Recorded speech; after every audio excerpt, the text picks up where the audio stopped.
Hello, great people. Welcome back to our channel. Odua, which is the Yoruba Nation Self-Determination Group, have come out to speak or react over the case of Sunday Igboho abandonment, and you're gonna hear what they have to say. Don't forget that Sunday Igboho is currently in the grip of the Benin Republic government, and up till now he has not been released, despite the fact that the issue of his medical situation has been made public, and there have been multiple pleas from different angles to see how he can be released to get treatment abroad. Shockingly, Benin has not reacted to that. So these guys are speaking on the grounds of Sunday Igboho being abandoned. You'll get to hear details of what they do, which for me, I also think is a kind of a signal out to other people who are housing agitators to know that these people are actually not fighting for themselves, but possibly fighting for the good of their people. Let's look at what they have to say. But before we do that, if you're not subscribed to our channel, kindly hit on the red subscribe button and also the bell icon so that you get notification anytime we publish our videos.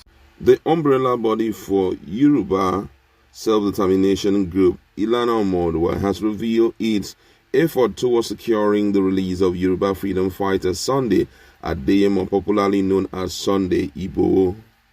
The group disclosed that all hands are on deck to ensure Igboho is released and able to get medical care. This was made known by the General Secretary of the group, Odua, George Akinola, during an interview with BBC Yoruba. Akinola said even though Ilana does not have a team of medical professionals, the struggle is to prevail upon the Beninese government to release Igboho from prison. According to him, he said that for the Nigerian government not to regret this issue and for the Benin government to have regrets over a matter that does not directly affect it, Sunday Igboho should be allowed to go on peacefully. Truly, Ilana is not a team of medical professionals, but what we are doing is to simply call for Sunday Igboho's release because we are not known for fighting and we are not violent. What we are telling the government is that Igboho is someone fighting for the independence of the Yoruba land in accordance with the law. Thus, he should be set free and be at peace. He noted that members of Ilana frequently pay visit to Igboho in the Beninese prison where he had been held since his arrest in July. Reacting to allegation that the group has turned its back on Igboho since he was arrested and taken to prison, the General Secretary said that was not the case. According to him, since Igboho joined the group, Ilana has not relented in ensuring his safety. According to him, he said, "We are well brought up individuals. We are not bastards. Since Igboho has been detained, we have shown our support for him and all the people arrested in Lagos during the Yoruba Nation rally on July 3rd. We fought for all of them." He further said the group has or had been footing a substantial part of the legal fees for Igboho court cases and other Yoruba Nation activists that had been illegally arrested by the Nigerian forces. According to him, again, he said, "We are fighting for all our children. We sought the services of countless lawyers in Nigeria and in the Republic of Benin in order to secure the release of Sunday Igboho."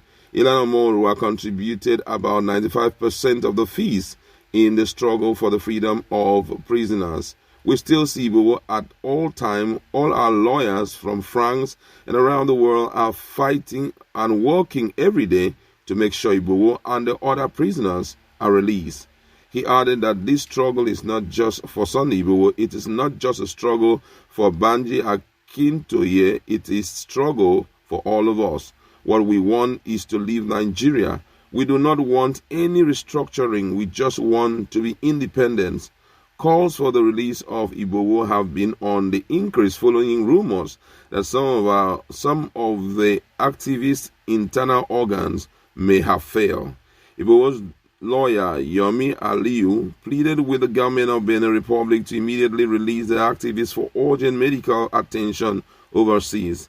In an interview with BBC Yoruba, Aliyu said the Beninese government should allow the activists to seek medical treatment because of his ill health.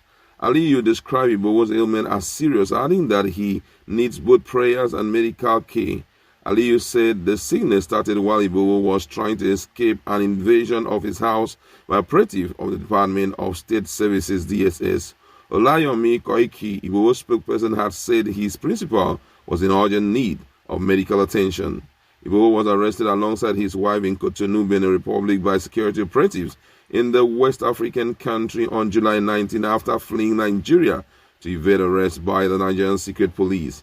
The DSS had declared Igboho wanted after its operative carried out a bloody raid on his residence in Soka area of Ibadan, Oyo State, killing 2 people and arresting 12 aides, but Igboho escaped. DSS Public Relations Officer Peter Afunanya has advised Igboho to turn himself in. However, Igboho's wife has since been released from police custody while Igboho remained in the detention in the West African country. And this is kind of message for me.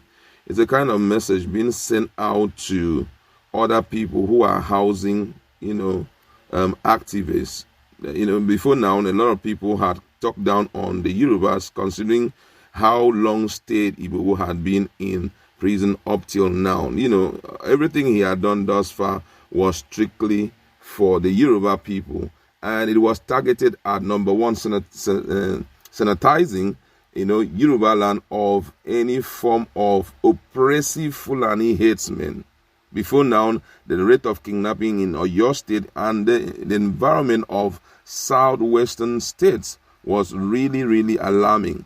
But when he came on board, what he did was to ensure he called it battle down to the Fulanis and let them understand that it was quite wrong to be harbored, and at the same time, you're fighting your host.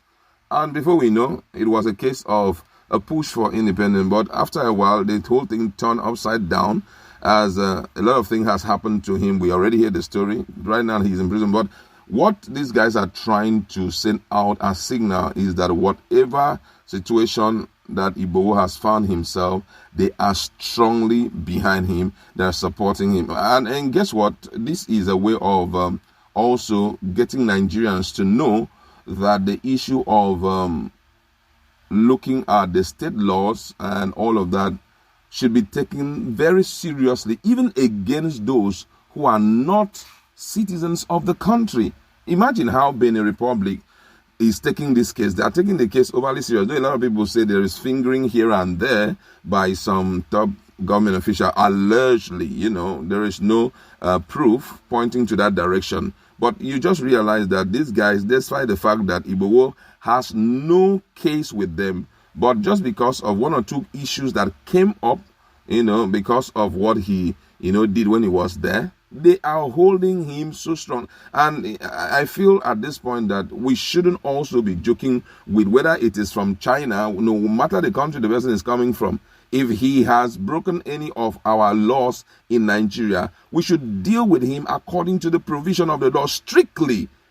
Whether they are getting diplomatic messages from anywhere, just because he has offended Nigeria, we should, because this whole thing, for me, I'm just wondering, why are they taking it so personal? Imagine the young man has a medical issue at hand, which every other government should think of. Oh, let's release him, let him go and treat himself, and then we still handle the case. Before now, they came up with the issue of, shorties to come up and all of that. To some extent, it has been provided. Why are you so stringent, as if he committed a very huge crime and he shouldn't be, given any passage and all of that? I still want to thank the Yorubas, because the truth is that they have done all within their power to ensure, that they stand strong behind Sunday. A lot of people, a lot of allegations are ongoing. Some people say money have been carried in bags to the Benin government and all of that. That has not been proven, so we cannot make that a news, you understand? But however, I feel that at this point, that the Yoruba should employ the services, not really the services, but employ the capacity of some strong politicians, so that they can possibly pay him a visit there and meet with the government of, Benin Republic, and let them understand that this guy is just a political, prisoner. It's a political fugitive. It's not someone that has caused any problem in their own land.